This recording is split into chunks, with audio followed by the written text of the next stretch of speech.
Hello dear students, आज हम पढ़ेंगे कंसिडरेशन जो कि बीकॉम फर्स्ट ईयर पे बिजनेस लॉ के अंदर आता है। कंसिडरेशन मींस कि अगर हम कोई कॉन्ट्रैक्ट करते हैं तो प्रॉमिस से क्या डिमांड करता है अपने परफॉर्मेंस को परफॉर्म करने के लिए, या कोई गुड्स बेचने के लिए, या किसी चीज़ को प्राप्त करने के लिए वो क्या डिमांड करता है, दैट इज कंसिडरेशन।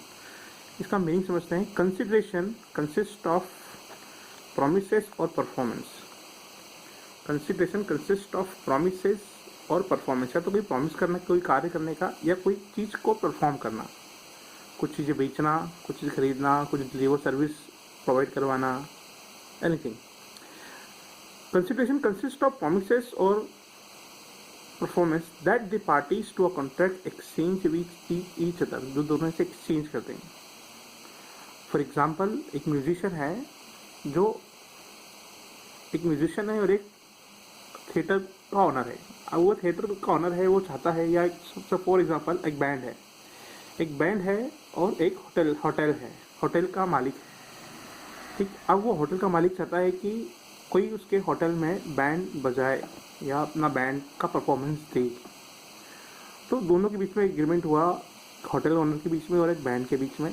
भाई, होटल ओनर के लिए जो सर्विसेज हैं बैंड की, वो कंसिडरेशन है, और बैंड के लिए उसके बदले उनको जो पैसा मिलेगा या जो अमाउंट मिलेगा उसके लिए वो कंसिडरेशन है। तो प्रोमिसेस है ना, कंसिडरेशन कंसिस्ट ऑफ प्रोमिसेस और performance that the parties to a contract exchange with each other, जो दोनों एक दूसरे से एक्सचेंज करते हैं, each other exchange with each other,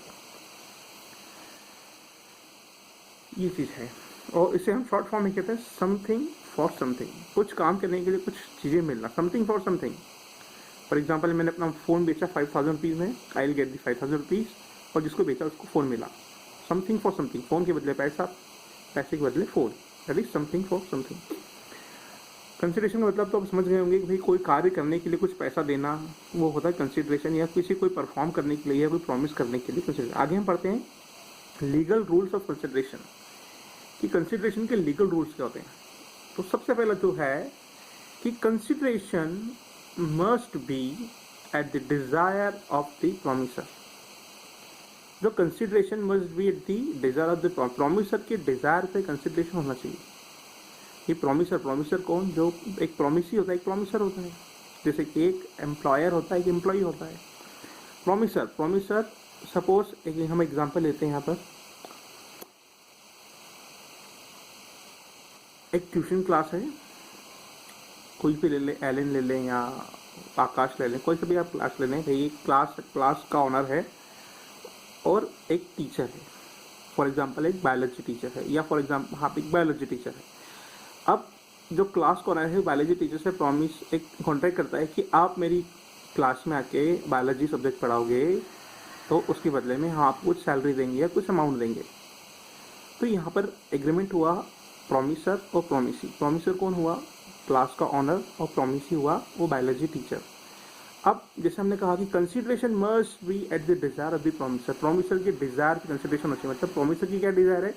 promiser की डिजायर है कि बायोलॉजी टीचर हमारे यहाँ के बायोलॉजी पढ़ाए। तो जब दोनों के बीच में एग्रीमेंट हुआ तो प्रॉमिसर मतलब जो क्लास का ऑनर है उसके लिए कंसिडरेशन क्या हो गया? उसकी कंसिडरेशन हो गया उस बायोलॉजी टीचर की सर्विसेज या उस बायोलॉजी टीचर की टीचिंग, और बायोलॉजी टीचर के लिए कंसिडरेशन क्या हो गया? जो भी पैसा उसको वहाँ से मिलने वाला है। तो consideration must be move at the desire of the promiser. Promiser की डिजायर क्या है? प्रॉमिसर की डिजायर ये है कि वो आके क्लास पे आके बच्चों को बायोलॉजी पढ़ाए, वो कंसिडरेशन हो गया, और उसके लिए पैसा। अब अगर वो बायोलॉजी टीचर बायोलॉजी की बजाय केमिस्ट्री पढ़ाता है या फिजिक्स पढ़ाता है तो वो कंसिडरेशन नहीं हुआ। क्यों? क्योंकि वो प्रॉमिसर की डिजायर नहीं था, प्रॉमिसर की डिजायर थी कि वो टीचर बायोलॉजी पढ़ाए। तो ऐसा कहते हैं, ऐसा है कि consideration must be move at the desire of the promisor. Second point है, it need not benefit the promisor himself. वो सिर्फ प्रॉमिसर को ही himself, it need not benefit the promisor himself. वो सिर्फ और सिर्फ प्रॉमिसर को ही बेनिफिट नहीं देगा, वो प्रॉमिसी को भी बेनिफिट देगा, और कोई अदर पर्सन है उसको भी बेनिफिट देगा। फॉर एग्जाम्पल, हम पहले वाला एग्जाम्पल ले लें कि भाई क्लास ऑनर है और टीचर है, दोनों के बीच में एग्रीमेंट हुआ है, तो भाई क्लास ऑनर को टीचिंग मिल रही है, वो टीचर आगे बच्चों को पढ़ा रहा है, बच्चों की फीस किसको मिल रही है, क्लास ऑनर को मिल रही है, और टीचर जो पढ़ा रहा है क्या मिल रही है, उसको सैलरी मिल रही है, या उसको कुछ कमीशन मिल रहा है, या फीस में से कुछ उसको हिस्सा मिल रहा है। तो it need not benefit the promisor को खुद को ही बेनिफिट नहीं होना चाहिए, दूसरों को भी बेनिफिट होना चाहिए। Third one is it may be given by the promisee और एनी अदर पर्सन। अब जो कंसिडरेशन है वो प्रोमिसी के द्वारा भी दिया जा सकता है और किसी दूसरे पर्सन के द्वारा भी दिया जा सकता है, ज़रूरी नहीं है। फॉर एग्जांपल कि भाई मैंने एक फ़ोन ऑर्डर है ना, सपोज मैंने एक फ़ोन ऑर्डर किया ऑनलाइन, किसी भी ई-कॉमर्स साइट से मैंने एक फ़ोन ऑर्डर किया। फॉर एग्जांपल वो फ़ोन है 10,000 रुपीज़ का, मैंने ऑर्डर किया, COD किया था, कैश ऑन डिलीवरी, घर पे आके डिलीवर्ड होगा। पर जिस दिन वो मेरे और फ्लिपकार्ट या मेरे वो ई-कॉमर्स साइट के बीच में एग्रीमेंट हुआ कि आप मुझे 4 दिन बाद फ़ोन ऑर्डर करोगे और उसके बदले में आपको पैसा दूंगा, दोनों एक के लिए कंसिडरेशन हो गया पैसा, मेरे लिए कंसिडरेशन हो गया फ़ोन। अब जिस दिन मेरा फ़ोन डिलीवर्ड होता है उस दिन मैं घर पे नहीं होता हूँ, तो मेरी जगह मेरी फैमिली में कोई भी उस फ़ोन की डिलीवरी ले सकता है।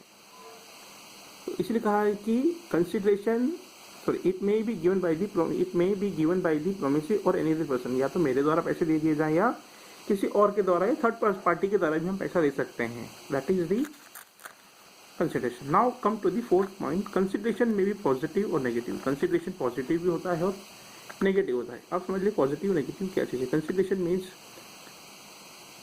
कि किसी काम को करने के लिए पैसा देना, दैट इज पॉजिटिव।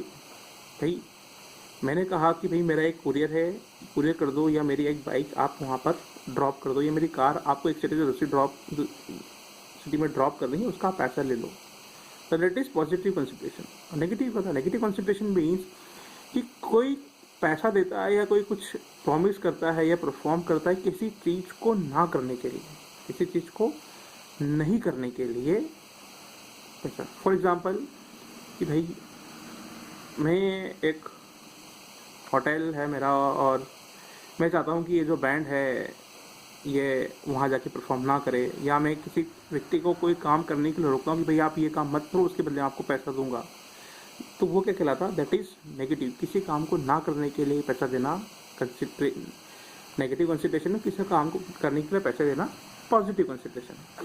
नेक्स्ट बात है, it may be past present और फ्यूचर। पास्ट प्रेजेंट और फ्यूचर कंसिडरेशन में भी पास्ट प्रेजेंट और फ्यूचर।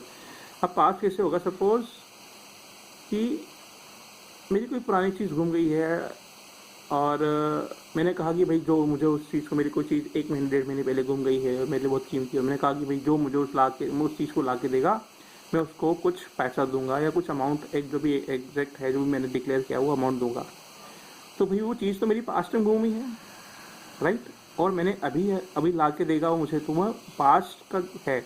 अब वो चीज़ मुझे ला के देगा, दैट इज माई कंसिडरेशन, उसको पैसा मैं दूंगा, वो उसका सामने वाले का consideration. Past present very easy. आज से मैंने किसी को बोला कि भाई कल आके मेरे घर पे आके आप गुड्स डिलीवर करना, आपको पैसे दे देंगे, ये प्रेजेंट हो गया। फ्यूचर मीन्स भाई 1 महीने बाद, फॉर एग्जांपल 1 महीने बाद मेरे भाई की शादी है, मैंने बैंड वाले को बोला कि भैया तुम आना 1 महीने बाद आना, इस तारीख को आना, आपको बैंक की बारात निकालनी है और बारात खत्म हो जाएगी तो हम आपको पैसे दे देंगे। तो दैट इज फ्यूचर, 1 महीने बाद, पास्ट जो हो चुका है। नेक्स्ट पढ़ते हैं, consideration need not be adequate. ज़रूरी नहीं है कि एडिक्वेट का मतलब हो, कंसिडरेशन कम या ज़्यादा हो सकता है। भाई हम कहीं भी जाते हैं, फॉर एग्जांपल कि हम कोई ऑटो से कहीं जा रहे हैं, हम बोलते हैं कि भाई हमें सपोज हमें इंदौर सिटी में हमें भरकुआ से स्टेशन पर जाना है या स्टेशन से भरकुआ आना है, तो हम कई ऑटो वाला बोलता है कि साहब 70 रुपये लगेंगे या 80 रुपये लगेंगे। हम उनसे फिर थोड़ा सा नेगोशिएट करते हैं, भाई 40 रुपये, हम तो 40 देंगे या 50 रुपये देंगे। तो consideration need not be adequate. ज़रूरी नहीं कि कम मिला हो तो वो कंसिडरेशन नहीं होगा, कंसिडरेशन तो होगा वो। फिर नेक्स्ट है, it must be real not illusory. Consideration must be real, not illusory नहीं होना चाहिए, रियल होना चाहिए। ऐसा नहीं कि भाई आप मुझे 10 लाख रुपये दे दो मैं आपको अमर कर दूंगा, ऐसा होता है क्या? नहीं, ऐसा नहीं होता है। तो it is not illusory, consideration must be real. Next है, it must not be unlawful. ये अनलॉफुल नहीं होना चाहिए। कहाँ, जब भी कोई चीज़ अनलॉफुल होगी तो वो लीगल नहीं होगी और वो कंसिडरेशन नहीं है। It must not be unlawful, वो अनलॉफुल नहीं होना चाहिए, हमेशा लॉफुल होना चाहिए। इट मस्ट बी सर्टेन या स्पेसिफिक। सर्टेन हो कि भाई मैं अपना फ़ोन बेच रहा हूँ, तो कितने पैसे बेच रहा हूँ, सर्टेन 1,000, 2,000, 5,000, 7,000, 10,000। अपनी कार बेच रहा हूँ 1 लाख, 1.5 लाख, 2 लाख, 2.5 लाख। तो सर्टेन स्पेसिफिक अमाउंट की पैसे की बात करें तो पैसे शुड बी सर्टेन। नेक्स्ट है it should not be impossible. ऐसा भी कोई परफॉर्मेंस ना तो करवाया या करने को कहा जाए या किया जाए जो इम्पॉसिबल हो।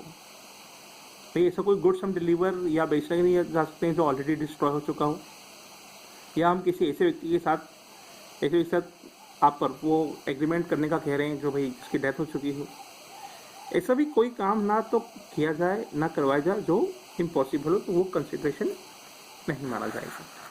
अब आगे बढ़ते हैं। इसमें कुछ ऐसे कुछ एग्रीमेंट्स होते हैं जिसे हम बोलते हैं कि एग्रीमेंट होने के लिए कंसिडरेशन जरूरी है, बिना कंसिडरेशन के एग्रीमेंट वैलिड नहीं होता। तो कुछ एग्रीमेंट होते हैं एग्रीमेंट विदाउट कंसिडरेशन, कुछ एक्सेप्शनल केसेस होते हैं जिसमें कंसिडरेशन जरूरी नहीं होता है, बिना कंसिडरेशन के एग्रीमेंट होते हैं। For example agreement on account of natural love and affection. भाई नेचुरल को जो रिलेशंस होते हैं ब्रदर सिस्टर के हैं, मदर फादर के हैं, फादर और सन के बीच में है, फादर और डॉटर के बीच में है कि भाई अगर आपके फादर ने आपकी शादी में कुछ पैसे लगाए तो आपको उनको लौटाने की ज़रूरत नहीं है। फिर नेक्स्ट है promise to compensate voluntary services. अगर आपने कोई वॉलेंट्री सर्विस दे रहे हो, आप वॉलेंट्री मतलब स्वेच्छा से देना, आप किसी एनजीओ